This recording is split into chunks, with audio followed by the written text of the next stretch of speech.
I am ready now. Coming to you from the Radio for One studios in Franklin, Michigan. Welcome to the Detroit Cast. Big fan. Big fan. A show not just free of charge, but free of FCC regulations. And what can we expect? Surprises! Engineered by Jay Timko and produced by Eric Beatty. And without further delay, it's showtime! Please welcome the Detroit Cast. Here are your hosts, Mike and Jay. Alrighty, welcome to the Detroit Cast. I'm Mike, that's Jay, Eric is here, Timko as well. Hope everybody had a good weekend. How you doing, Jay? I'm well, it was a great weekend. Yeah? Yeah, went fishing a little bit with the kids and paddle boarding, it was fun. Very cool. My weekend sucked. I did yoga. No, I was going to say it could not have sucked because you did yoga. It sucked because I did yoga. Actually, the yoga was fine. It's just I was really embarrassingly bad at yoga. I felt really bad for the people that were here that had to suffer through my inability to do yoga. Well, was it about 5 total? Nice. Yeah. Where? Out by the pool? Yeah, just out on the deck here. Okay. Yeah. I can picture it, yeah. It was brutal. I take back all the comments I've said about people that do yoga.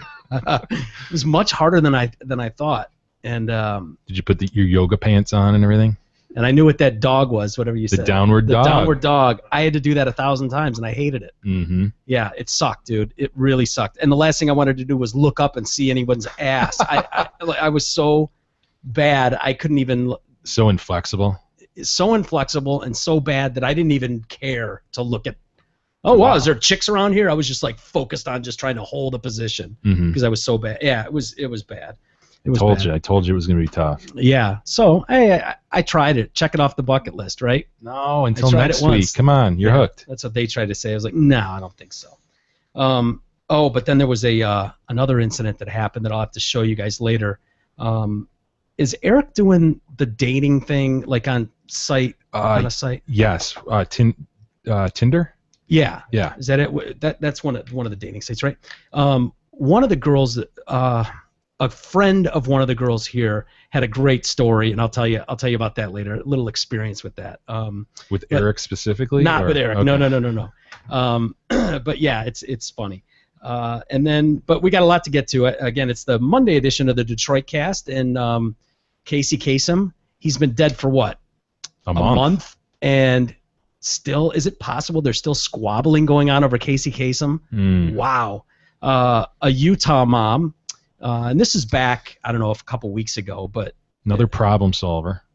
Yeah, exactly. Another problem solver. She saw a problem. One of two ways this could go. She went one way. I think we would disagree on the way she went. We'll explain later.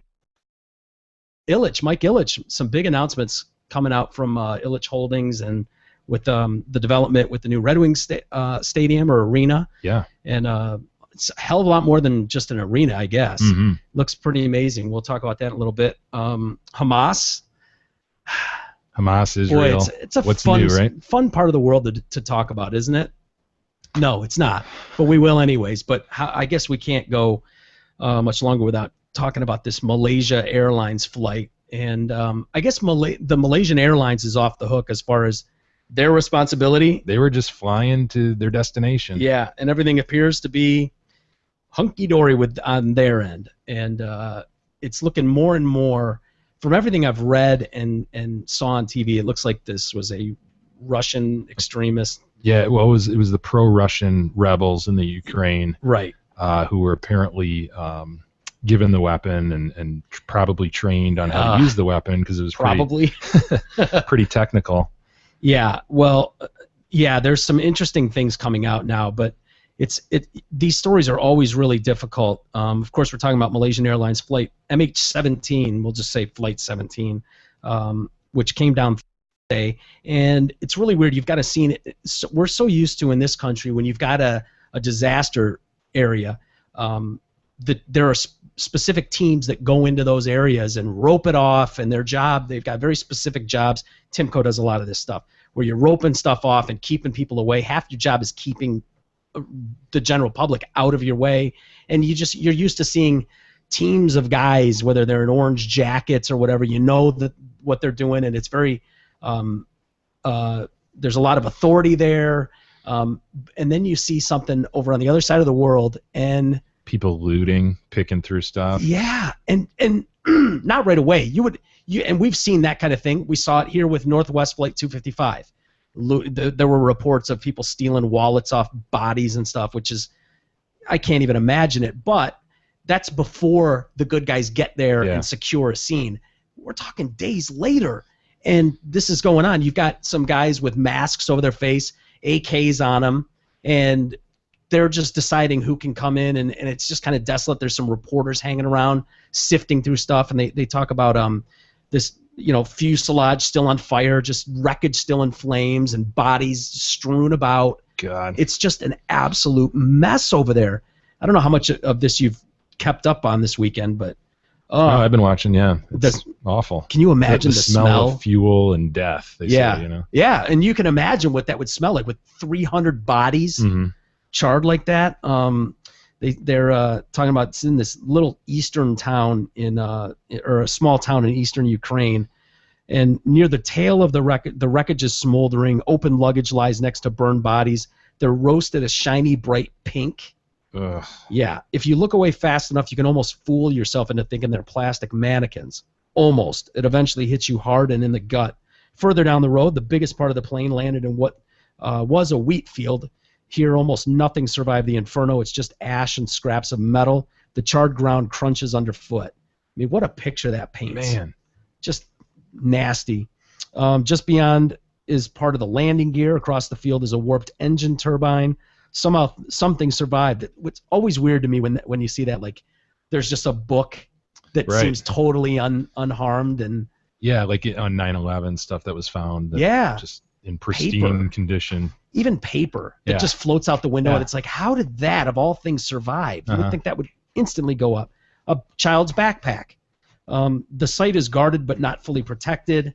And then this is always fun. Rebels pace the road, padding on their AK-47s. They size up arriving journalists demanding documents, but then they let you alone to wander the wreckage. Jeez. Yeah. They denounce the Kyiv junta and scoff at President Obama's claim they are responsible for this carnage. They insist the Ukrainian military did it. Sure. But yeah, these rebels that have taken full control of the site here. They took control Sunday of the bodies recovered from the plane that went down. U.S. and European leaders demanding that Vladimir Putin make sure rebels give international investigators full access to the crash site. There's a stacking up of evidence here which Russia needs to help account for. We are not drawing the final conclusion here, but there is a lot that points at the need for Russia to be responsible.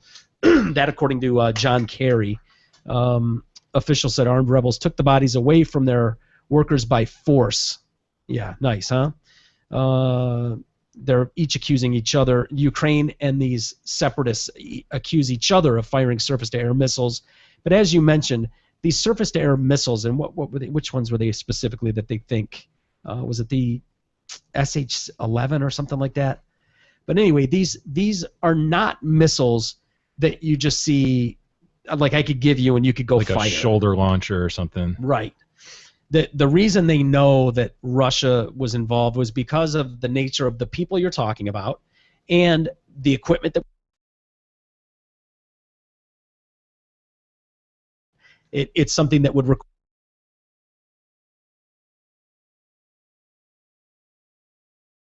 And the fact that they were able to fire it, lock onto a plane like that,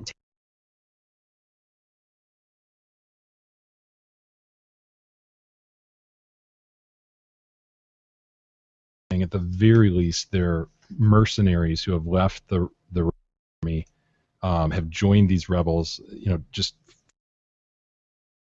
come join and part in this crazy little war we have going here. Wonderful. And so they're the type who could also enable them to do that. But that's the least the Russian army and are being paid. them because it's always been an arm's length. Like, oh, that's not us. That's just that's very problematic. It sure is. The U.S. Embassy in Kyiv issued a strong statement yesterday pointing to Russian complicity in arming the rebels, saying it has concluded that Flight 17 was likely downed by an SA-11 surface-to-air missile from separatist-controlled territory in eastern Ukraine. It said over the weekend of July 12th and 13th, Russia sent a convoy of military equipment with up to 150 vehicles, including tanks, armored personnel carriers, artillery, and multiple rocket launchers to the separatists. The statement also said Russia was, training separatist fighters in Russia, including on. And then, did you see the journalists, the pictures they got? No. Of I know you did. I'm not explaining it right, but the truck, that had the missiles on it going back to Russia. Oh. You know what I mean, yeah. right? So you've got this big military truck that carries these SA-11 missiles, these big missiles, and they caught it going from the Ukraine back to Russia, missing 2 of its rockets. Jeez. Yeah, everything is pointing right directly to the Russians. So the AP journalist saw reeking bodies baking in the summer heat Saturday, piled into body bags by the side of the road, or still sprawled where they landed in the farmland. Journalists saw no bodies and no armed rebels at the crash site. Emergency workers were searching the sprawling fields only for body parts. Heavy machinery was seen moving plane debris around, like it's moving dirt around at a construction site. Man. But it's body parts. Oh, crazy thing too is all these victims, they're from lands far, far away. None of them are involved in this conflict. They're just flying over. Yeah. And here they are. This is their final resting place. Yeah. Man. Well, and should have been for a couple more too. We'll explain that in a few minutes. It's crazy. There's some nutty stories out of this thing, man. This is nice too. We're down this. It appears that some have been vaporized. Yeah. Oh man. Let's see. It took the rebels several hours Saturday to cart away the bodies. They say that workers had no choice but to hand them over. They are armed and we are not. So I guess the armed and demanding these bodies, and they sent over these 5 refrigerated train carts, and they're just piling bodies into them. Jeez. Why? What would be the point of taking those bodies and carting them off in refrigerated trains? I don't expect you to answer that. I'm just to get them out of the field, do something humane, semi-humane. I see. That's the problem. I think the rest of the world would want to do something humane, but I don't know that that's the case here. I think maybe that I don't know. They're going to mine them for organs, Mike?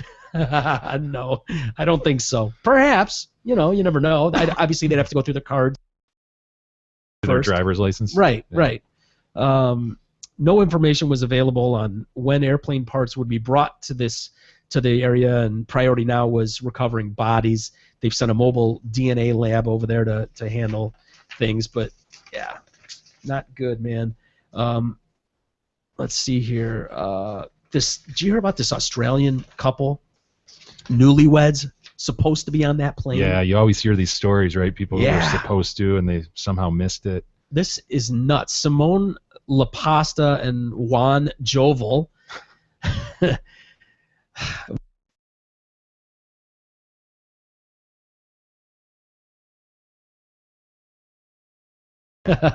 Wait, they left their honeymoon a day early? Yeah.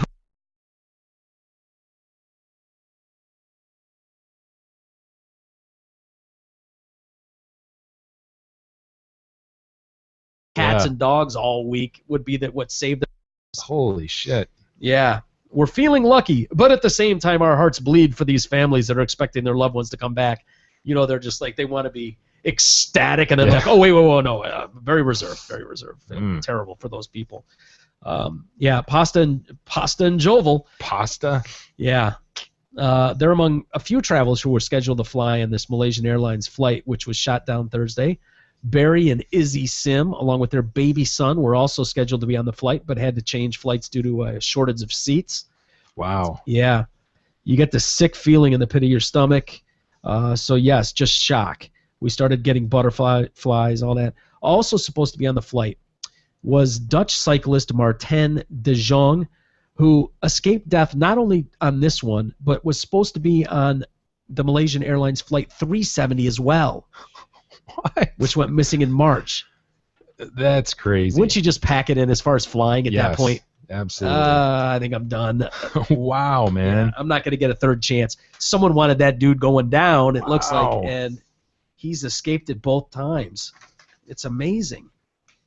I wonder how they could prove that. It just doesn't seem possible. Oh, no. That you'd be on 2 of those flights. Incredible. Yeah. Well, another story that goes along with that one is the Jason Biggs deal that we mentioned the other day. Oh, remember, he yeah. made the tweet right after. Yeah. Saying, anyone want to buy my Malaysian Airlines frequent flyer miles? Now, we were saying he would not apologize for that. I definitely said he would not. I thought he was, I don't know, tougher than this and kind of more irreverent and just whatever, screw you. That was his initial reaction. Well, weren't we saying? And plus, it's not that awful a comment. It wasn't. It wasn't. Plus, he's got a pattern of doing the shit on Twitter. You guys are saying he has a pattern for sure, but he also does have a pattern of apologizing and pulling stuff down. Really? But it just felt like, all right, he's tired of being. This one's not that bad. He's going to leave it up. That's my thinking. No, it's down. And he's apologized. People were offended. What was the comment originally? Yeah, he said, anyone want to buy my Malaysian Airlines frequent flyer miles? I know it's kind of in bad taste maybe. Timing's not great. But classless for sure. Bad taste. But, I mean, really, is it that big of a shot that warrants an apology? People can't go on without an apology? Come on. Plus, he railed against people being overly sensitive right off the bat. Oh, screw you, then don't follow me. And then here we are a day later or whatever, 2 days later, and he says, people were offended, and that was not my intent. Sorry to those of you that were. This is obviously a horrible tragedy, and everyone, including myself, is sad and angry about it, sending positive thoughts to the victims and their families. Then he added, P.S. No one is making comments might come off as insensitive and ill-timed. Bullshit. Nobody's making him do that. Yeah, right. No. Handler X got to him and said, Jason, dude, somebody's got to take Twitter away from him. Yeah, it sounds like it. It's just, it doesn't mix well with this guy. Is he a drunk tweeter? Is that what's going on? He's got to be. I mean, a lot of people get in trouble getting... I could see how. Oh, get shit-faced and then pop on Twitter and... Might be one of the reasons. I can see it. Him and bothers me about whatever. It's neither here nor there. It's not that insensitive, really. Like we said, the timing maybe not great, but whatever. The problem I have with it is in 2 weeks' time from now, nobody will give a shit, and that won't be viewed as insensitive. Yeah. It's just that today it is. Yeah. It's like 9/11. You had to wait a little longer, but now you could tell 9/11 jokes now. You can tell the shuttle jokes. Oh yeah. What kind of shampoo did Christy Head and Shoulders on the beach? Yeah. How do we know she had dandruff? They found her Head and Shoulders on the beach. Those jokes came. You couldn't do them that day, but give it a couple of weeks. Mm-hmm. So it seems like, yeah, it's insensitive today, but tomorrow it won't be. So what's the big deal? He was just trying to get out in front of it, right? I guess. No, apologize. You have to know that there's going to be a backlash. Anytime you send a stupid remark like that on Twitter, it's meant to push buttons. Yeah. In a sense, right? Incredible, man. Yeah. Well, another one goes down, I guess. And you can be I can promise you this. This was not of his own doing. Somebody got in his ear for sure. Absolutely made him understand why he needed to apologize. But you know what? Next time he says something, we're not mentioning it because it's a waste of time. Mm-hmm. If he's not going to stand by it and take the heat. Yeah, exactly. He meant it when he said it. He still does. Yeah. You're apologizing. It's getting stupid, man. Yeah, it sure is. Well, I do this story in under protest because, again, I hate doing stuff where it's one of those where I just don't know enough about the region and won't pretend to. However, it's a pretty historic day, I guess you could say, historic day, as far as what's going on with Hamas and Israel. Yeah, thank you.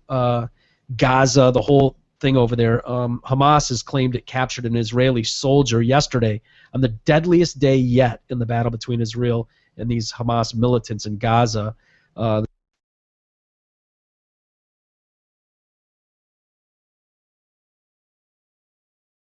About the dead and wounded.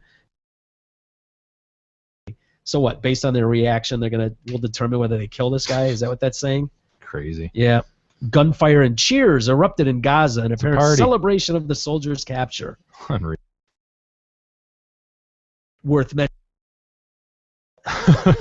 Go ahead, Jay. Well, there was, I think, a soldier, an Israeli soldier, captured a while ago in this conflict that has spanned many years and decades. Yeah, in 06, we're not talking 1806, right. Which 2006. While it was still going on then. Yeah, exactly. Yeah. 2006, Israeli soldier Gilad Shalit was captured. He was released 5 years later in exchange for more than 1,000 Palestinian prisoners. Wow. Thus the party yesterday. Yeah. A guy that they can now exchange for. They did set a precedent.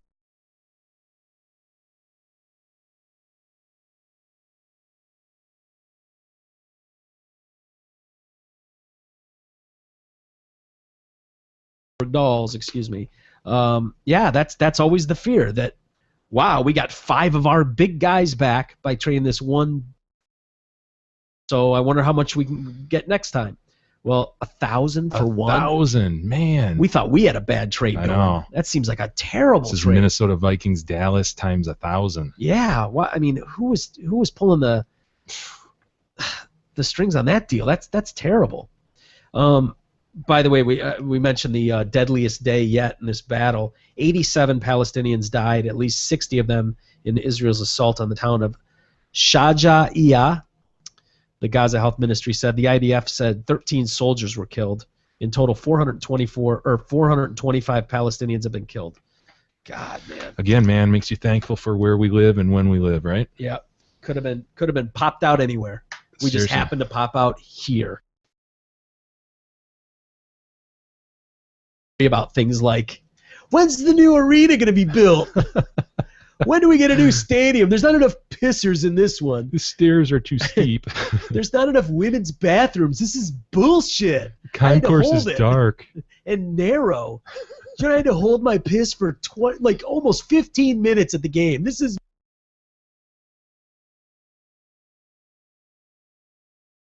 deal with. Yeah, exactly. But Illich is here to solve them. That's right. And they've just announced their vision for their new development area, which is basically Detroit. Yeah. Just Detroit. It really is cool, though, to have guys like Mike Ilitch, Dan Gilbert, who so care about Detroit and bringing it back. There was no way. It just seemed like way too big of a project that you could bring back a city in our lifetime. It didn't seem like it'd be possible in our lifetime. You've got 2 guys almost single-handedly revitalizing it.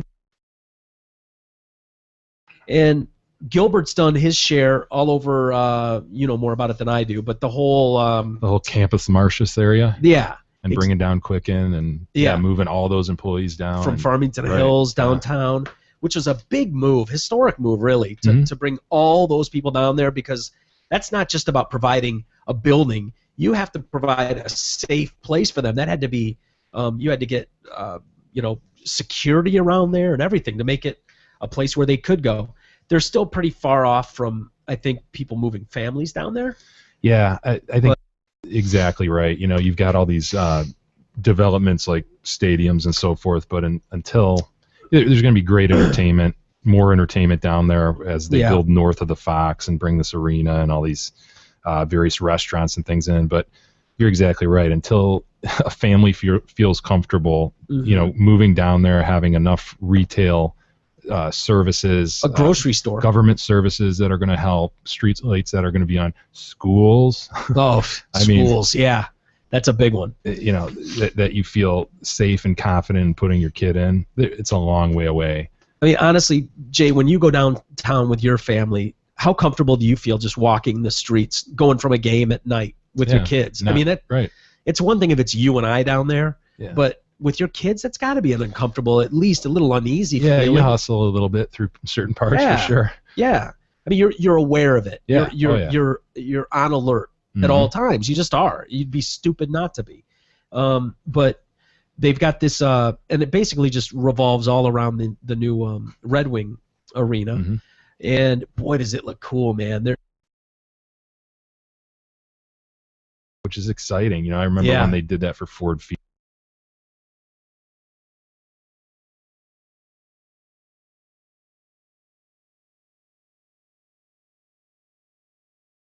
State of the art.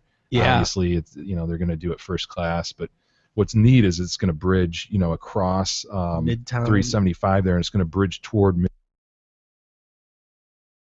this M1 rail that we've talked about that's coming in. It's going to make that relevant, as people head down from New Center area toward the Rensen business district. That's all going to be filled in hopefully soon. Yeah, and it's the center of it, I guess, the center of the project here being the Red Wings' new home.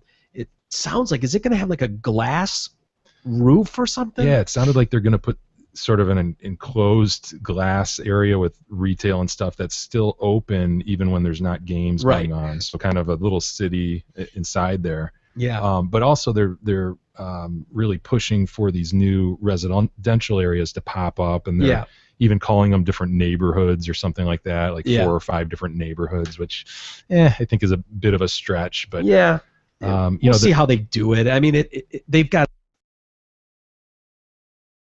when you're building a new arena, stadium, whatever, that's your focus, and you spend hundreds of millions of dollars to do that. They have to literally build a city with it at the same time. It all has to go up together. So you've got a stadium, and then, as you mentioned, these neighborhoods, which I don't know. They're talking about like what are they? It should be like a European kind of style street, and it's like, well, those have grown up over 1,000 years, and this is all just going to be a concrete metropolis that goes plunk one day. Yeah, but I'm sure which is way better than what's there now. For sure, yeah, and as more of the hipsters go down, and the young guys working at Quicken or whatever, there'll be more places to live, and that's a good thing, and that's part of the growth that you need. It's certainly not the end. Like we said, there's a ton of government issues and ton of service and public school issues you need to deal with, but this is, hey man, it's better than nothing. Oh, I think it's way better than that even. And the fact is, the Red Wings home, they're going to sink this thing into the ground so that it's like half under the ground. So you don't walk up to this behemoth thing. Yeah. It's more of a like a normal looking building, and then the arena and so the rink would be like underground, like in a basement almost. It sounds really cool. Yeah, it really does sound like a unique thing, and they're talking about it being, one of the best in the country, if not the world, stadiums, and then all these cities popping up, and if you go online, you can see all the artist renderings of these things, but they're quick to point out how many jobs it's going to bring, temporary and full-time jobs for good. Yeah, and requirements that they employ a certain percent from the city. Yeah, yep, a lot from the city, and things like street lights.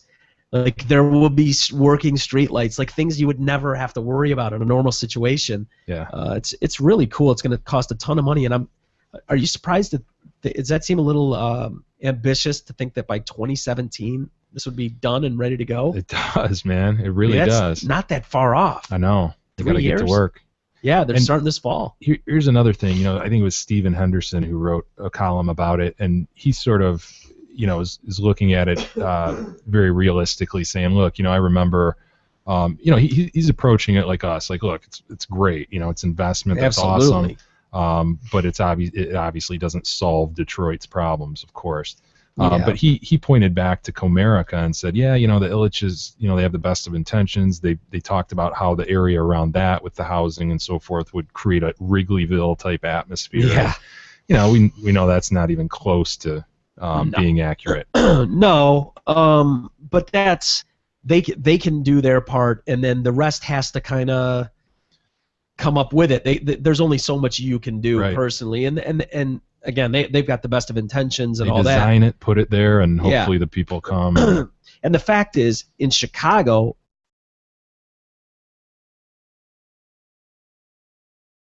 they're already part of the fabric. Exactly. You're building into what's already established. Whereas here, you've got nothing. Mm-hmm. You've got nothing. So you're trying to literally plant a society in a whole city, and you just hope it takes and that people go down there, because what's happening now is people go down there when there's an event, and then they get the fuck out of there when it's over. Mm-hmm. And it's tough because a lot of those businesses, a lot of those restaurants, bars, in those areas, they survive on 4 or 5 months a year. They survive on a season, a hockey season, a baseball season, and then they better make all their money during those months that there's games being played, or they're going to be in real trouble, because the fact is people aren't going to frequent a lot of those places during the off season.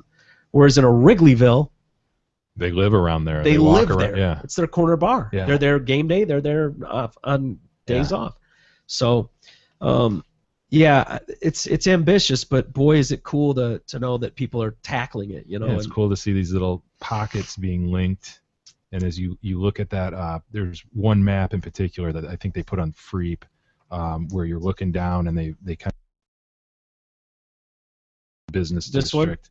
No, I don't know that we printed it, but business district to, up to the Fox area, to the stadium area. Then we go higher north with this Ilitch development up to, like I said, the DMC area, Wayne State, up to, which is Midtown area, and then up to New Center. It's it's good that they're not just popping these little things up in miscellaneous areas. Obviously, there's an overall plan that people are sticking to, and totally, Gilbert's buying up a ton of the lofts and things along Woodward, and that's going to be way more vibrant. Yeah, and you're right. If you don't have those all linked together, Yeah. if you had popping up here and there, if they didn't get along and weren't able to see the vision together, it'd be a mess. Yeah. But to have them all pop up and kind of link together and then morph out from there, you've got a winning recipe there. And of course, Ilitch's would like things to expand. I guess it would be west toward their casino, right? Yeah, Marion's Casino, which she's got sole ownership of, I believe. I think she has to, just because of the sports ownership. She didn't always. Yeah. But she does now. Okay. She bought out the remaining shares because there's an obvious gambling sports link that they don't want at all. So it's awesome, man. We've heard about it for a long time. They've needed it. The Wings have needed a new home for a long time, and this is great. This will make players want to come here. Mm-hmm. Anytime you put a new place up, it's going to attract. It'll be easier to attract A-list talent and everything. So it's great. I don't think we mentioned this before, but I love this story. Yeah, this is a great one. Oh man, for those people have probably he looks like someone, and I gotta be careful because it might be something awful that I'm thinking of, horribly racist or something that it is, but I can't remember if it's like a monster movie or something that he looks like a mask of some sort. But this dude, basically what we've got here, this guy's a babysitter, and dad goes out for the night. He leaves his 11-year-old son at home with the babysitter. He's playing video games. Dad comes home, and this guy is molesting his kid.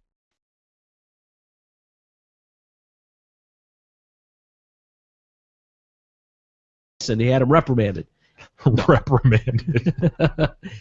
No, he kicked the fucking shit out of this guy, and I mean, he beat this dude within an inch of his life.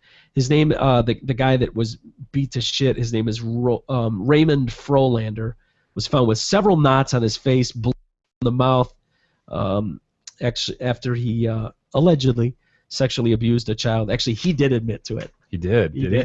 Okay. Yeah. I know I always say that. You make fun of me for that, but he did. Florida. This is in Florida. The dad walked in to see the man sexually abusing his child, left him motionless and bleeding Friday morning on the living room floor. The suspect was found at the home about 1 a.m. on Friday. Raymond Frolander was found with several knots on his face. 35-year-old father and his son were not identified, but the father reportedly walked in. Why, they keep repeating the same thing here. The paper obtained the 911 call. I haven't heard that yet. But to the dispatcher, I just walked in on a grown man molesting, and I got him in a bloody puddle for you, officer. Nice. That's what he told the police. They asked if there were any weapons. He said, no, just my fists and my feet. Expect any questions either. He saw all he had to see. Yep. He is nice and knocked out on the floor for you, he told police. The boy told police that Frolander took him in a back room of the house and pulled down his pants. That's what the little boy said. The boy, who was 11, as I said, was playing video games with friends before the alleged attack. This kid was treated and allegedly told police, I'm guilty, when questioned. He's being held without bail, was charged with sexual battery by an 18-year-old on a victim under 12. The father was not charged. It's the best part of the story right Isn't there. That the best part of that story? Finally common sense, right? Yes. I mean, it just seems... The guy did what hopefully 99% of fathers would do in that situation. You walk in, you see that. Yeah. Oh, that dude. Go ahead and ask me what I would do if my kid... I know. I love doing this to you, Jay. Fucking kill him. Well, here's the thing. It's easy for me to say that. I don't have kids, so I don't have that bond, obviously, with a 5-year-old, 10-year-old, 12-year-old. Okay, multiply your feeling times 10. Yeah, I can imagine what it's like, but I can't really because I don't have that. So I loved asking you that. If you walked in and saw the babysitter with your 8-year-old son being I mean, would you ask questions? Would you say anything? Would you call 911? Would you even get a word out? No. No, without question? Absolutely kick his ass. Really? Yes. As bad as that guy kicked his ass? Maybe worse, man. I mean, that is just... I don't know how... See, I would think looking at this, and we can... Because this guy, I mean, he looks bad, but... He got fucked up. I would honestly think he'd look worse. Really? He looks like... It looks like his teeth are there. Looks like his bones aren't broken. He looks swollen. Well, his orbital bone ought to be smashed, at least. Yeah, orbital bone? Maybe. And maybe it was. Maybe we're just seeing that picture and it looks better than it really is. I think the teeth got to go. The teeth would have to go. I mean, dude, he got fucked up. Yeah, he did. You want to hear some of the 911 call? Absolutely. I haven't heard it yet, but Timco, I guess, has it here. Sorry. Oh, that's all right. Is it on the PC one? By the father of the child he's accused of molesting. I just walked in and found a grown man molesting, and I got him in a bloody puddle for you right now, officer. That father told a 911 operator he walked into his Holly Hill apartment just after midnight and caught Frolander with his 11-year-old son. We're not showing which apartment to protect the child's identity. He is nice and knocked out on the floor for you. I drug him into the living room. Send him an ambulance. He's going to need one. In the 911 call, the father says he trusted Frolander, who had been alone with his child before.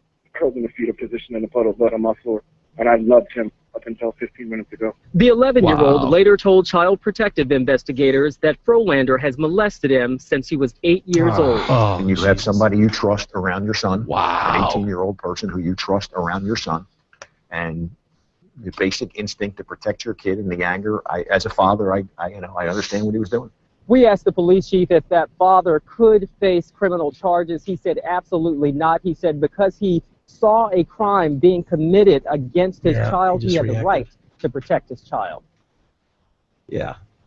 There's not many, I don't know, 16, 17, 18-year-olds that I would want around my kids alone. Boys. Yeah.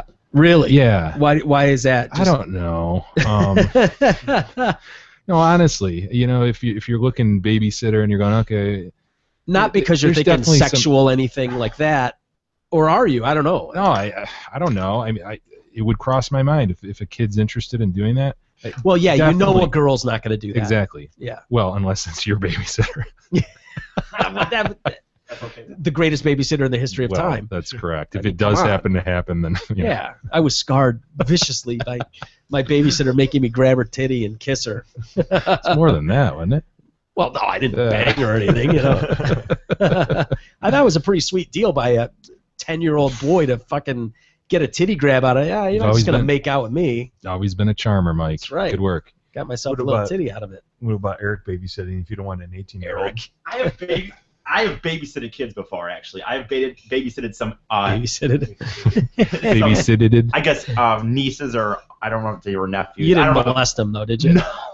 You know what? No. Family member, I would feel. It's a little different, Yeah. obviously. I did not babysit I would understand that you would want me to babysit a stranger. Obviously, like I said, this was a family member. But so. we do have friends of the family who we would completely trust. But yeah, you'd look at me mostly- sideways like, I don't know, Mike Yeah, might sure. diddle a kid. I don't know. He just might. No, there are definitely. I think you look at guys differently, for sure. When you're thinking about leaving your, whether it's the Yeah. partying aspect, whether it's the See that I would potential worry for weird sex.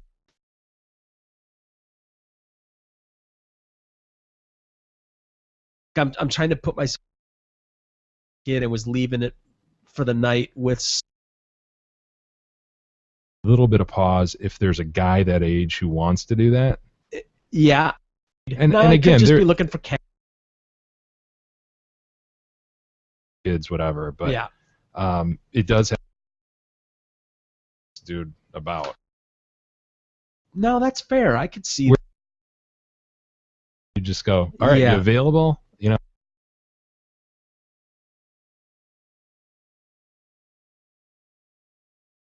I think the day back years ago where parents would just grab the street and just be like, yeah, so and so's watching the kids tonight, you know, whatever, give us a night out, and you didn't think about it. Where I think today's parents are way more likely to give someone a real good, strong once over before leaving them alone with their kids. Yeah.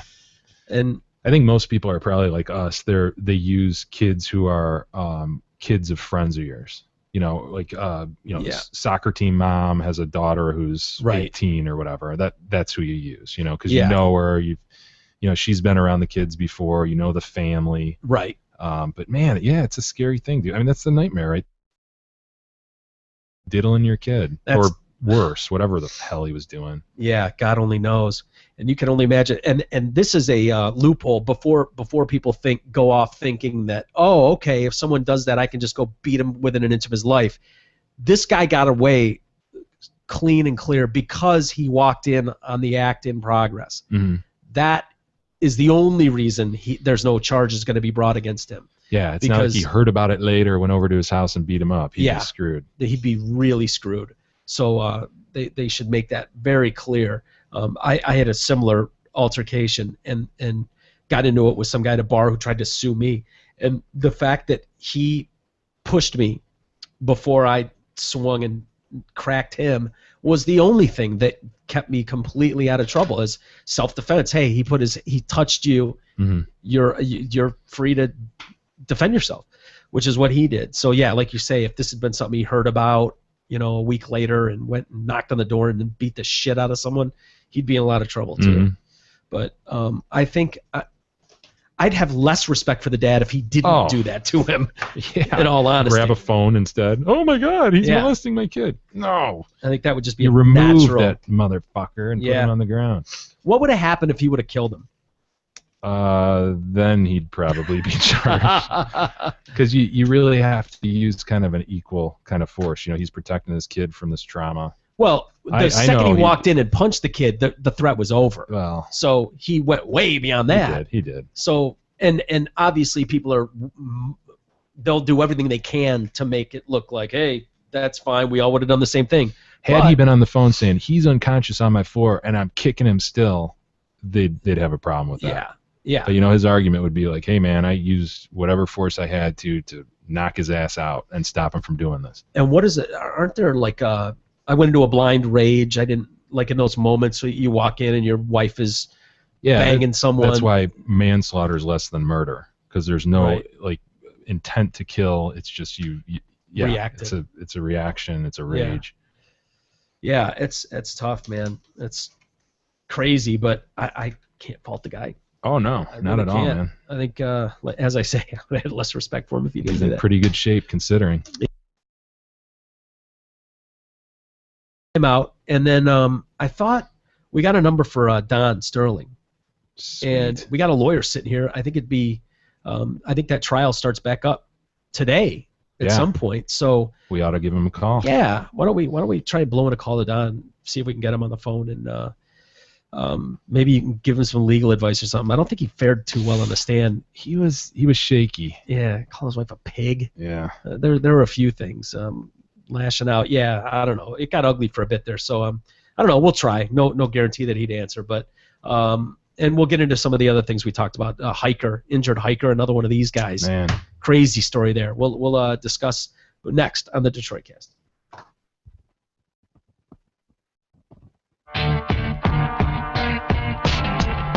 The Detroit Cast continues after this short break.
Big nasty lady at my side.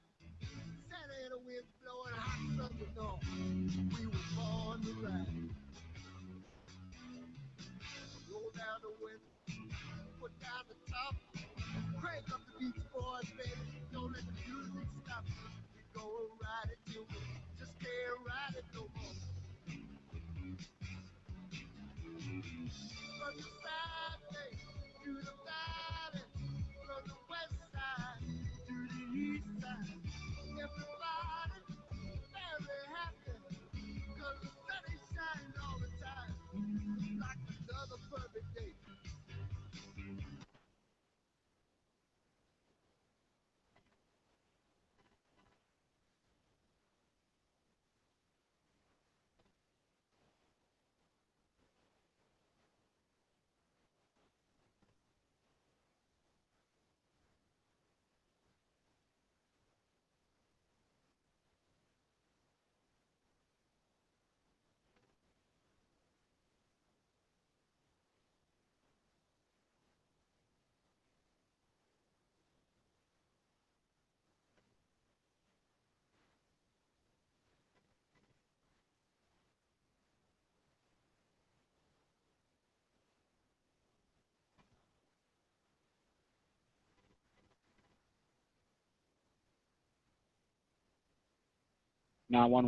Where's the emergency? My emergency is I just walked in and found a clone.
rolling down Imperial Highway, the big nasty.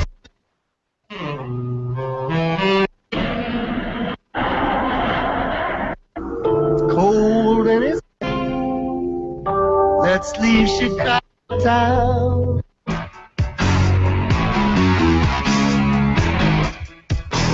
Nasty lady at my side.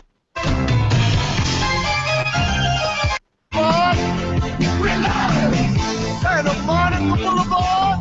We love it. 6th Street. We love it. We love it. We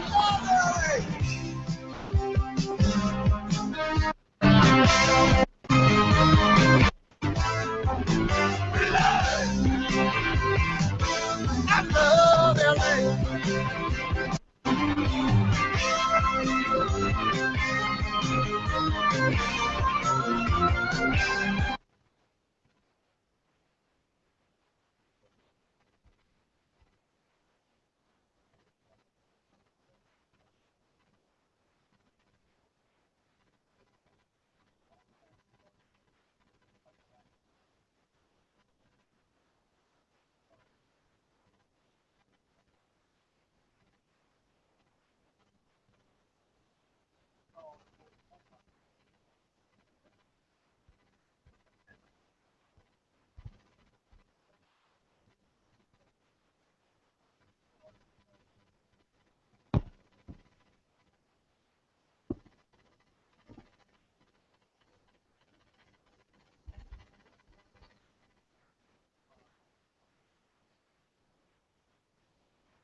The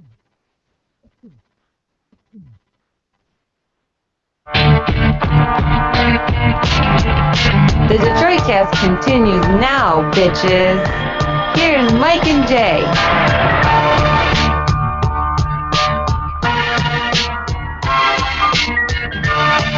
All right, welcome back to the Detroit Cast, Monday edition of the show.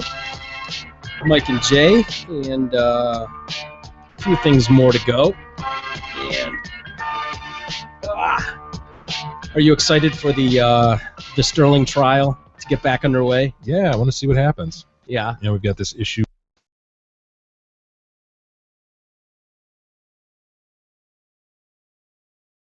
That's right. That's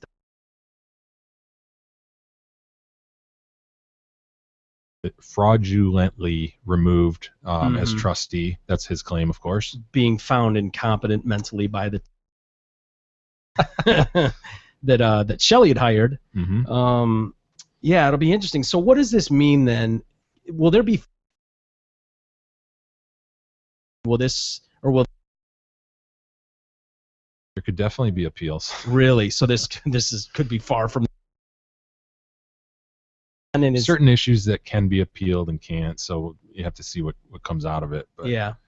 Well, we do have what we think is a good number for them, and since their trial is resuming later today, I figured why not blow in a call to them and see maybe you could give them some legal advice. I certainly can't, but see if he'll listen to me. Yeah, I would assume he's not listening to many people. Judged on his behavior in the courtroom last time, although the problem might lie with the fact that he probably doesn't even know that there was a problem. He probably thinks he crushed it in the in the courtroom last time. But yeah, they've been off for a week, and Don's lawyers are set to call witnesses to support his claim that his wife had him fraudulently removed as co-trustee. So anyway, why don't we blow in a call to good old Don? I love LA. It's fitting, right, for Don? I love LA.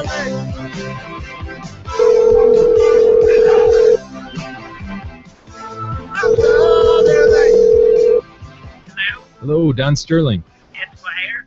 Hey, Don, it's Mike and Jay calling from the Detroit Cast show. How are you? State your business. Well, as I mentioned, it's Mike and Jay from the Detroit Cast, and we've been following your trial here. See, I'm a lawyer too, Don, and have spent many days in the courtroom myself. I know you've got a really solid and accomplished legal team, but we thought we'd give you a call and just give you an outside observer's perspective. Well, counselor, if what you say is true, then you should be able to tell what a crack this trial is. They're on a hunt to get me and steal my team. How dare they?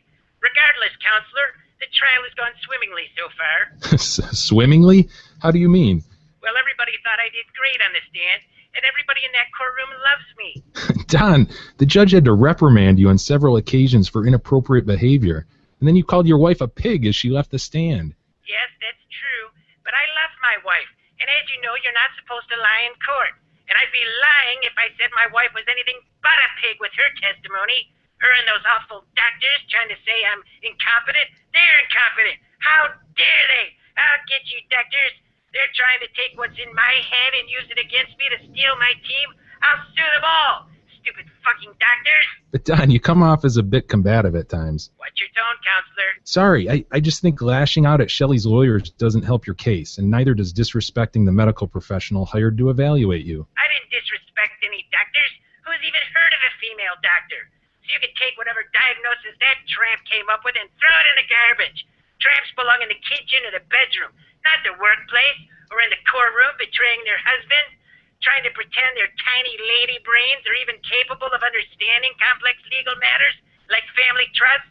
It's basic science. See, Don, that's what I mean. For a guy trying to prove he's not a racist or a sexist, I don't think calling the female doctor a tramp helps. And further, claiming women aren't as smart as men and only belong in the kitchen, that's a pretty dated and sexist way of thinking. I'm sorry. I love my wife, and I'm not a racist. I've never been one either. I love all people. Excuse me for 1 second, please. Could you have one of them give me a juice, please? Thank you. Anyway, I'm not a racist, and I'm so ashamed at the hurtful things that woman made me say. She tricked me and baited me to say those things. If I was a racist, then why would the National Association for the Advancement of Those People give me a Lifetime Achievement Award? Would a racist give all those people jobs at his house? No, but I'm not a racist, so I hire all kinds of them to work for me. I have tons of the Mexican ones working in my yard. I even have some of the colored ones working inside my home without following their every move days either. Wow, Don. I don't even know what to say to that. Anyway, if you're not a racist, then why are people targeting you and claiming you've made racist remarks to people at work, like Elgin Baylor, for instance? Oh, that one. You see, Elgin Baylor is a liar and a cheat. He's one of the lazy ones. But I don't understand how, because he's one of the lazy ones, makes me a racist. See, Don, I think it's comments like that that get you in trouble all the time. No, I get in trouble because I'm too trusting and nice, like that woman who tricked me and baited me. She illegally taped our conversation to hurt me, and she's one that's a half of a Mexican and the other half is black African or something. So with that as her makeup, it shouldn't surprise me that she would be doing illegal things. Yet I still got burned. She's just too good. I don't know, Don. Maybe you should just stop talking for a while, because I don't think you're making it any better for yourself. How dare you? Maybe you should stop talking, lawyer. I'll sue you. I'll sue you for conspiracy too, Mr. Lawyer Man. Excuse me. Can you get some juice, please? Oh, thanks. Thank you. I'm sorry, Lawyer Man. I won't sue you. I'm just hurt and upset at all the terrible things that all these foreigners have done to me, especially after I've done so much for all of them, like giving them money to pay for their 10 kids to eat, and money to buy cars and homes, and this is the thanks I get? Well, we've got just a minute or so left here, Don, but I wanted to ask you if you've apologized to Magic Johnson for dragging him into this mess. Apologize for what? I didn't give him those AIDS. He's the one who should apologize. What's he ever done for his people? Has the National Association for the Advancement of Those People ever given him a Lifetime Achievement Award? No, and unless they start handing out awards to those who engage in reckless behavior with tramps and hussies in every city in the country, even though you're married, all the while being one that's too lazy to even put a rubber on, resulting in this procurement of those aids, until the day to give awards for things like that, he'll never get one. But I do respect Magic. Overall, I think he's one of the good ones, and I love him in all minorities. Well, other than getting ready for court, do you have anything else going on for the rest of your day? Well, I was going to have a glass of warm milk before nap time. Then Lawrence promised to take me over to the Polo Club later, after my bath, of course. Lawrence! Warm milk, potato! Good luck to you, Don. As you were, counselor. Doodle.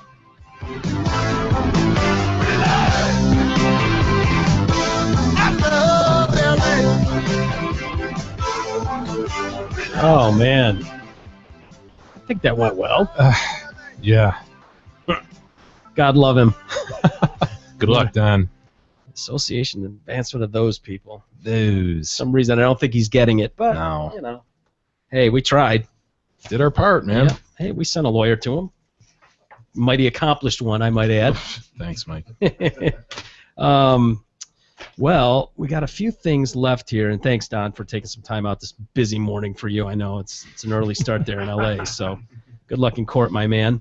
I only bring this up because I know what a fan you are of sinkholes. They're weird. Bizarre. They're not even weird and bizarre. They're beyond weird and bizarre. What are they? I still don't know what they are. We had a scientist tell us what they were, and I still don't know what they are. Limestone or something. Yeah, I don't know. Yeah. Well, we've got another one in Florida, all over Florida. These keep happening in Florida. They've had like 300 of these things. This one, 122 feet wide, 30-foot deep sinkhole, opened Saturday afternoon. Out of nowhere, the earth just went straight up in the air and exploded up in the air. What? Margaret Helmick, who lives in the neighborhood, said. Reread that. Out of nowhere, the earth just went straight up in the air and exploded up in the air. I thought we were talking about a sinkhole. Yeah. Not an explosion. Yeah, look what that did. It just, imagine sitting there. That's almost, yeah, of course it's a house. 75% of the earth, like fields and water, like sure, it happens in a neighborhood and right on a house, not in their backyard, like right under half their house. Bad luck, man. Yeah. Can't imagine being in a spot where out of the blue, that's almost worse than an earthquake. Well, let Margaret say it one more time. Out of nowhere, the earth just went straight up in the air and exploded up in the air. What the hell does that mean? I don't know what that means, but I took a geology class in college. Jesus. No, but the reason the reason they don't happen in just random fields because what happens is when people make a subdivision, you make a subdivision, if they don't look at we want to make something, and if people are through their wells, that's what happens. Eventually, the water has, it erodes. Yeah, it erodes. Limestone. Yeah. Look at big. My God. That was actually a legitimate answer. My Nice OCC job, class, eh? my OCC school is paying off. I'm going to tell my dad about that. No, but for real, that is what happens though. That's why it tends to be more by Makes those sense. areas. It actually does make a little bit of sense because it didn't make sense to me before that. Like, why would it just drop under a Corvette dealership? I'm looking at this crater that's left here. Mm-hmm. I'm thinking it was an explosion, man. If you listen to Margaret's explanation, Yeah. this doesn't sound like a sinkhole. This sounds like a bomb. It does. Look at that. It looks like a bomb. It sounds like what Margaret is describing was a bomb. Yeah. well, what do they usually say with sinkholes? Do sinkholes usually? I thought they just a whole Drop. sink. I thought that was the definition of a sinkhole. The earth just gives way. I don't think the earth goes flying in the air, as Margaret said. Yeah, that seems a little odd. And it looks No like question. a friggin' crater. And It why looks is like a the- war zone. Well, and why is the house hurt over on this front part? There was So a bomb. This is a bigger story than we think. Astronom think file so? right now. Post haste. I kind of love post it. They do have engineers called out to assess the damage, and the sinkhole may later be filled with sand and cement. Say sinkholes are a way of life in Florida, where they have nearly It's a crater. 10. What happened since 2010 Yeah. to make them all go off? By the way, speaking of house explosions, we were talking about. Actually, we didn't talk about this one, but we had it like a week ago, and I forgot to show you guys. You may have seen it anyways. But Timko has the picture here for us. This couple, like 60 years old, sleeping. Oh, They're no. both What'd dead. they leave on? It had to have been a gas explosion, and there may be an update. I don't know. It was literally a week or two ago, maybe. But you hear about things like, boom! All of a sudden, dude, this house literally went boom and nothing. Well, it's I like mean, the- where's that- the picture of it? It's like the Royal Oak one, right? From a year ago? Yeah. Well, I don't remember how bad the Royal Oak one was. Oh, dude, it was bad. Oh, I just wanted to see the picture. Where is there a That Royal Oak one, I was 5 or 6 miles north of there, and it shook my windows. Are you serious? Yeah. Wow. It's Look ridiculous. at that. That was a house, dude. Wow, man. Did you see it? Yeah. Look at that. It's just That was a house. It's just smoldering. it's a yard with wood chips. smoldering wood chips. You're right. Holy shit. That is a house obliterated. Blown to smithereens. Did they need to tell us that the occupants didn't make it? Mm. Do you think that needed to be added to the story? Holy cow.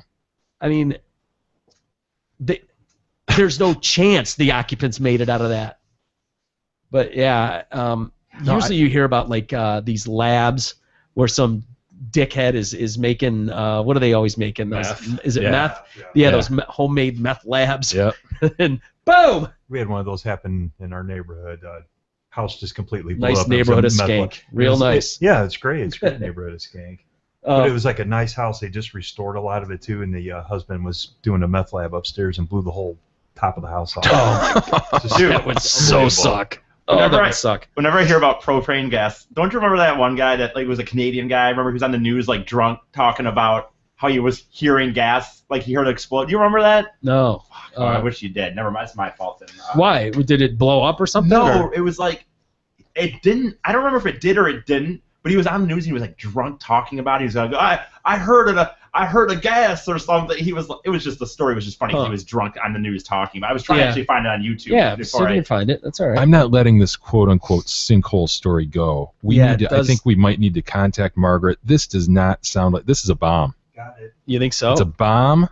Look at the crater. Look at how the destruction of that home. Her description, out of nowhere, the earth just went straight up in the air and exploded in the air. That's not a sinkhole. That's not the Doesn't work sound of a like sinkhole. Well, we could call her. I mean, Call her. Let's try her. What is she's just a neighbor of this these people? Yeah, we can try her, but let's see here. All right, Margaret. Yeah, this could get ugly, but sorry.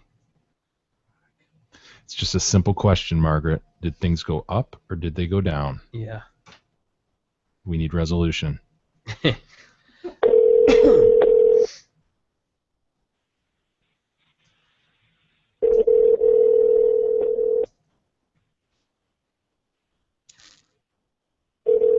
on, Madge. Hello? Margaret. Yes. Hi, Margaret. It's Mike and Jay calling on the Detroit Cast, and we saw your story about the sinkhole in your neighborhood. Yes. Are you okay? Yeah. Are you okay? Yes. You are. Yeah, my house is doing fine. It is. And where were you in relation to where the hole? Or I'm within the 4 houses that were questionable. Oh, so they had you evacuate for a little while? I don't know that they really had us evacuate. We were outside watching the whole thing happening, but they did officially come to the house and say, you can stay. 2 of the electric off, 1 water off. So wow. Now they have it. But the activity as of last night was still active, but it was of one of the houses. You mean the bombing? The bombing is still going on? What? Yeah. What do you mean by the activity? The sinkhole. Oh, it's active sinkhole. What did you think it was? Well, I don't know. I've never. We live in Michigan, so I've never seen anything like this. And your description of it with the earth going up in the air was exploding. Was oh yes, well that was I was describing something. We were watching the sinkhole. It opened up and it collapsed in on the road, and we were. It's an amazing thing to watch, but a scary thing. So how long does it? Because we. I'm sorry. Yeah. Go ahead, Margaret. Go ahead. Well, it started about 5 o'clock, the initial collapse of the road. I guess it was I would estimate it about 15 feet deep and right across the whole road. And then you started seeing cracks in the lawn, and then the ground would drop. So did you hear the bombers fly over, or? There was no bomb. Jay's what convinced. Are you talking about? Well, Jay, we've always seen sinkholes before, and we just assume that the earth just drops. And the way you described it sounded like. That's what I assumed, and it was Yeah. just dropping. But at some point, and it Wow. went straight up in the air. Oh, well, what was the explosion? Huh. I have no idea. I could only imagine that it was trapped gas under the ground or pressure, because certainly a sinkhole collapses, it doesn't blow up, but it did blow up. Wow. Never heard of anything so crazy. No, the sinkhole was already there, and right next to it in the grass, this earth just blew up, and it went straight up in the air, dirt, and it came right down and opened up another hole in the lawn right next to the sinkhole. Wow. Is that something that's covered by insurance? Do you know? I have no idea. Or is that? I don't think so, but people maybe just SOL, lose their house? yeah.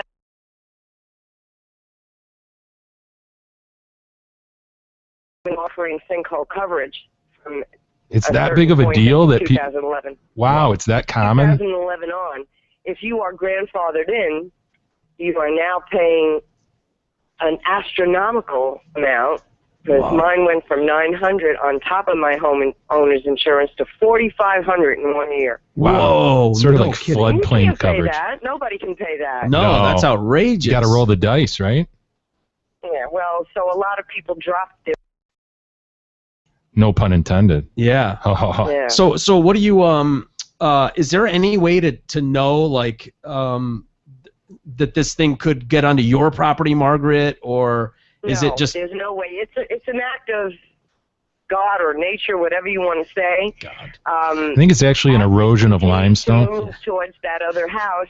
Well, it's collapsing in concentric circles around it. So you watch the grass crack and then it drops. The grass It cracks and it drops. The concrete cracks and it drops. So when are you moving? Yeah, you got to get out of there. Yeah, that's a good question. Yeah. Well, for right now, I have to stay where I am because I was told, that since it was active, I said, well, does that mean that in the middle of the night you could knock on my door and tell me I have to leave? And the gentleman said, that's a probability. Wow. Until they do tell me I have to leave, I can't even call my insurance company. Yeah. I'm stuck here as well as the other. One of the houses has been condemned, but the three of us that are around it, we have to wait and see. Wow. Right now there's no activity. The last thing that happened early this morning, I went out there while there weren't 100 people coming to see the sinkhole like a circus. There was a crack. The cracks were going across the roads. Like every couple of feet there's a crack, and the next couple of feet there's a crack. Mm-hmm. And there's a few of them up in front of my house. But yeah, give us more detail. This morning there was one going down the road from Which the way? sinkhole. Well, going down the road towards Spring Hill Drive, so that would be south. It was Radio from down. the Wait, to sinkhole Radio Drive? south.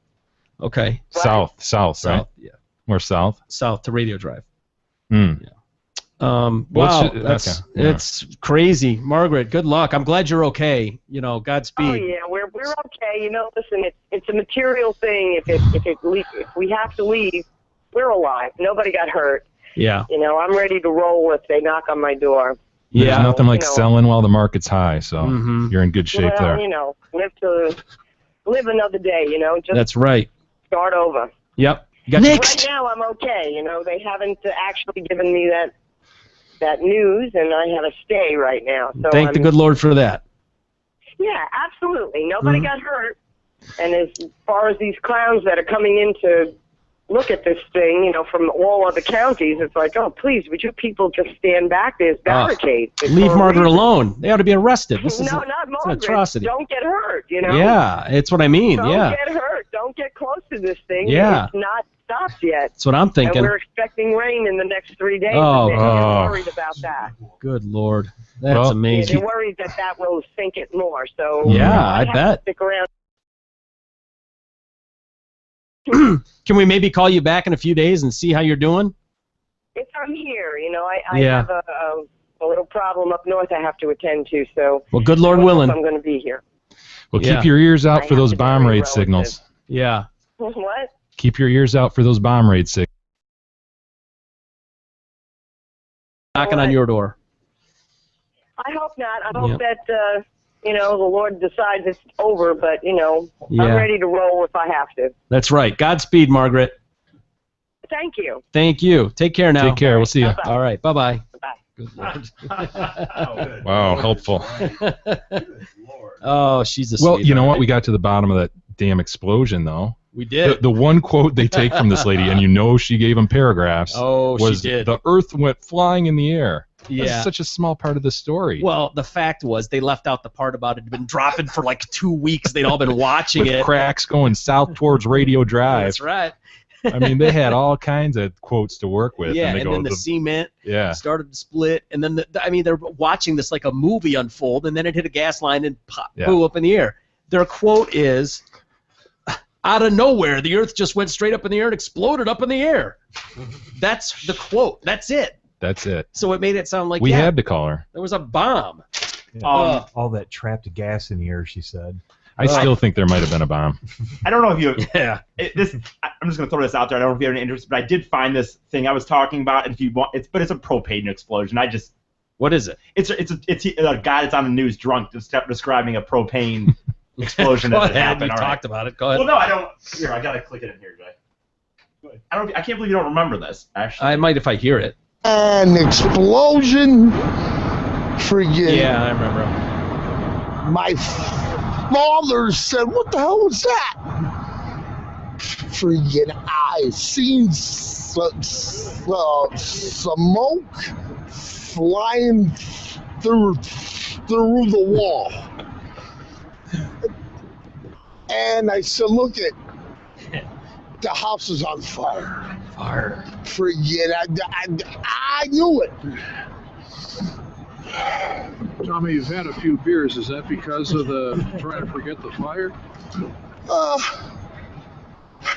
I always have beer. I lived here my whole freaking life. I lived here almost my whole life, buddy.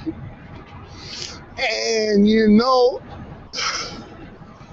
You getting emotional? I have some bad things to say about those people that live next door to us. Door to us. Do you think you're lucky to be alive today? No. No. Because I'm friggin' smart. Friggin' I smell the smoke. No, you're not. Okay. Asshole. There's another example of why the lost episode will remain the lost episode. That's right. There you go. Exactly. Oh, what a time. Couple stories to get to real quick, and then we gotta call it a day here, gentlemen. Did you hear about the hiker that he was in California, got stranded?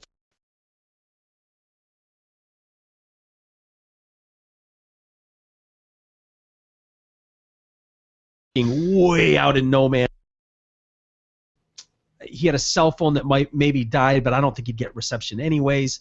And his name is Greg Hine, and has a rock somehow, like he's fiddling with something, and a rock falls, hits his leg, shatters his leg. Ugh. And he's got a little bit of food, but he'd been at a picnic or something with his family a few days earlier and was like, yep, I'm headed out for my hiking adventure back on the 7th. And so they're not even expecting him or see him for days. And this happens. And so he's got a busted leg. He grabbed a rock, a 100-pound boulder became dislodged and smashed into his right leg, breaking it in 2 spots. In my head, I had 3 days to survive. So no one's expecting him. He's on his own, doesn't have a phone, doesn't have food, nothing, no water. So he's like, okay, my whole thing was slow things down. Let's think methodically. This is an amazing story. He said that decision saved his life and his leg. He stabilized his leg, dressing himself in layers of clothing, and made a slow trek to a safer area on the mountain. Stable surface where he remained for 4 days, just laying on his back, drinking, collecting snow, drinking that. Yeah, crickets. He ate about 15 crickets and some ants. That was his meal. I swear to God. I couldn't do that. I'd die. I would die before I would eat crickets. Mr. Maggot Boy. Yeah. Yeah. I'm sorry, but if you're going to go out by yourself into these dense wildernesses, is that a word? Wildernesses? Sure. Wilderness? Wilderness. Wilderness. Wilderness. Then, have satellite phone. Satellite phone is an automatic. Better yet, have someone with you. What is that thing going out on their own? I don't know, man. Remember the guy like a few years ago? There's a movie made out of it where he got trapped, and what was it? He sawed his own arm off. Yeah. God, Yeah. Because nobody knows where they are. Nobody knows when they're gonna get back. It's just, man, insane. So on July 10th, he said he saw and heard helicopters searching the lake area. Desperate to get their attention, he waved and threw his canary yellow bivy sack. What's a bivy sack? Bivy sack? B-I-V-Y? Bivy? It's like a bivouac. They just call it bivy. Never heard of it. Military. Bivy sack. Yeah. But to no avail. Tired and weak, he said he took a nap, woke up, and tried again. This time he was successful. Ground searchers found him near the lake and airlifted him to safety. They said they'd been searching for him for several days after a parent reported him missing. I guess his mom knew something was wrong. His mother, Randy Heim. Randy! Yeah, good old Randy Heim. Thank God is there. Greg lesson. He's going to carry back on the risky climb.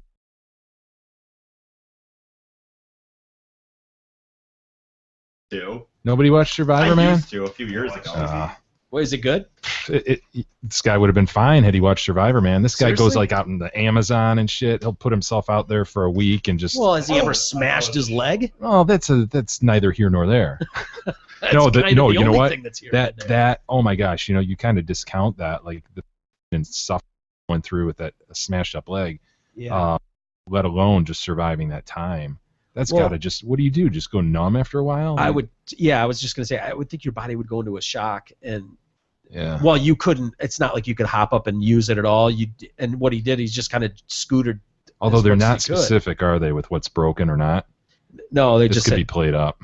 No, I saw a video, Yeah. and he's in a wheelchair, and his leg looks fucked up, and he's got pins galore in it. Yeah, I take that back. No, big boulder. No playing around here. Yeah,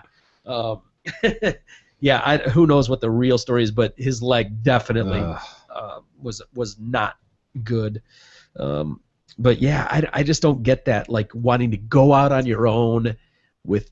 And if you do, just again, satellite phone with a real. You said that he mentioned to his family when he's going to be gone and all that, but a clearer map schedule as to where you're going to be and all that, just in case. Yeah, it sounds like probably half the fun for these guys is the fact that you're out on your own, completely unattached, and nobody can get a hold of you. If the deal is, well, if you don't hear from me by midnight each night, I'll check in. That probably takes some of the fun away for these guys, would you, I guess. Yeah, there's definitely some sort of danger involved. Do what you asked for, man. Yeah, but you're basically banking on the fact that there will be no issues, and if there is an issue, you're straight fucked. Mm-hmm. Like, at least have a satellite phone in your back pocket, so in the event, not that you have to use it, but in the event that a rock smashes your leg, you're not eating ants. I mean, that seems like a... That's the worst part of the story for you. It is. He ate ants. Yeah, I've broken my leg. I mean, come on. I've never eaten crickets and ants. No. He laid there on his back for 4 days, but he also ate ants. Shit, man. And I don't know how this is possible. Casey Kasem saga does not end, my friends. Casey Kasem has gone missing. Yes, the same Casey Kasem that expired a month ago, 2 months ago, whatever. Body missing. Body is missing. What is wrong with this family that even in death, this guy worked so hard his whole life to be a respected journalist. He stayed out of the tabloids. Yeah. He really, like... What kind of death dedication is this? This is a shit death, a goddamn death dedication. Yeah, and in the matter of a couple months, his family has dragged his career and name completely through the mud.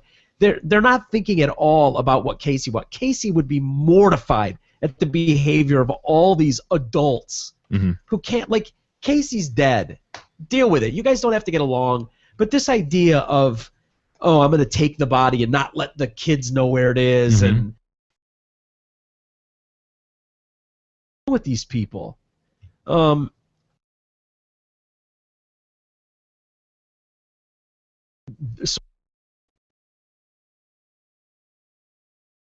Yet, and all of a sudden he's gone missing, and Jean gets, talks to me. They call Jean immediately. She's like, "No, he's not missing. I know where he's at." Okay, great, Jean. So you win this round. I mean. Yeah, apparently they're shipping him to Montreal, but the Montreal funeral home isn't showing that they received him. I don't know if so he was registered intercepted? mail or certified mail or something. Stuck in customs. Yeah, stuck in customs. Yeah, Jean apparently accused Carrie, the daughter, of calling the funeral home to ask how quickly a death certificate could get issued so that insurance could be collected on, which she took great offense to. Oh, God. I wonder how much truth there is to that. But Carrie hit back, saying that Jean hadn't had Casey's body flown out to L.A. for burial because she was trying to deflect attention from the imminent investigation. Yeah, so because of the bruises and all that stuff. Yeah. Wow. She collected the body within 72 hours of his death. So as soon as he died, Jean was making plans to go collect this body. What is she going to do with the body? What are you doing? What do you think Casey looks like now? Do you think that head of hair looks awesome and Casey's doing great? I mean, what is their end game here? Oh, what I don't know, bummer. man. Pissing match at this point, and poor Casey's back in the FedEx box. Exactly. God only knows where it's being shipped. All we know is Gaffney Mortuary also confirms that Kasem is no longer in their care. He's just Is that the one you mentioned? Is that the Gaffney one? is the first one in Tacoma, Washington, and then he's being sent to Montreal apparently, and they're going, we haven't received him. Oh God. He literally could be stuck at customs. He really could. Timco called it. I know. They've just poked holes in his FedEx box. They could tape those holes up They now, don't need but to. you never know. Well, why don't we I'd say kill it there, but that sounds a bit Kasem story. But why don't we wrap it there for a Monday edition of the Detroit Cast? But hang on to these, Eric, will you? Yeah. There's some good stuff there we can get to maybe tomorrow. All right. Well, that'll do it for today. We'll all keep tabs on our boy Don. See how he's see how doing he today. fares. Yep. See if his team does well, or see if he took our advice. Yeah. Or if Shelly ends up getting the upper hand here. But either way, thanks everybody for listening. We sure appreciate it. Make sure you go to the website and check it out. Send people there. Make sure you tell everybody to listen to us. We appreciate that. Donate if you can. Hit the store. All of that good stuff. And we'll be back tomorrow with an all-new edition, a Tuesday edition of the Detroit Cast.